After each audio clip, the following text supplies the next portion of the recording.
अगर आप इस सवाल का उत्तर बताते हैं तो मुझे खुशी होगी और आपको भी अच्छा लगेगा कि अभी भी ये सवाल लाने के पीछे का पर्पज सिर्फ इतना ही था कि अभी भी इस तरीके के सवाल पेपर्स में पूछे जा रहे हैं। ऐसा नहीं है कि नहीं पूछे जाएंगे, वो जब चाहेंगे तब अलजेब्रा में मुश्किल और अच्छे सवाल पूछ लेंगे, और जब तक नहीं चाह रहे हमें तो सब कुछ पढ़ के जाना पड़ेगा क्योंकि उन्होंने सिलेबस में अलजेब्रा दिया है।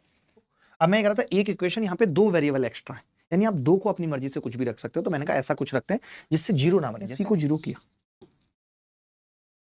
अब आप बी को भी कुछ ना कुछ मानेंगे, तो मैंने कहा बी को मान लीजिए 1। तो आपने कहा कि अगर मैं बी को ए मान रहा हूं, 2 वैल्यू में मान सकता हूं, तो यहां से एक वैल्यू तो फिक्स होगी जो निकलेगी। तो आपने कहा यहां से ए जो है फिर -1 आ रहा है, ये चीज समझनी पड़ेगी। अगर मैं सी को 0 ले रहा हूं, बी को 1, आप कहेंगे बी को 0 क्यों नहीं लिया, तो बता देता हूं। अगर सी को भी 0 लूंगा, बी को भी 0 लूंगा, तो फिर ए भी 0 हो जाएगा। अब ऊपर भी 0 होगा, नीचे भी 0 होगा, 0 को 0 से भाग दिया जाएगा, तो 0 एकम भी 0 होता है, 0 दूनी भी 0 होता है, 0 तिया भी 0 होता है। कितने 0, कितना आंसर, ये पता ही नहीं चलेगा।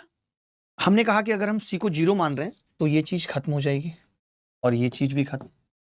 अब आपने कहा a -1 है तो ये ऊपर 4 आ जाएगा, प्लस b1 है तो ये भी 4, और नीचे -8 और 1 और -1। आप कहेंगे नीचे भी 8 ऊपर भी 8, एक उत्तर आ जाएगा और एक ही सवाल का सही उत्तर है। सबका एक आ रहा है।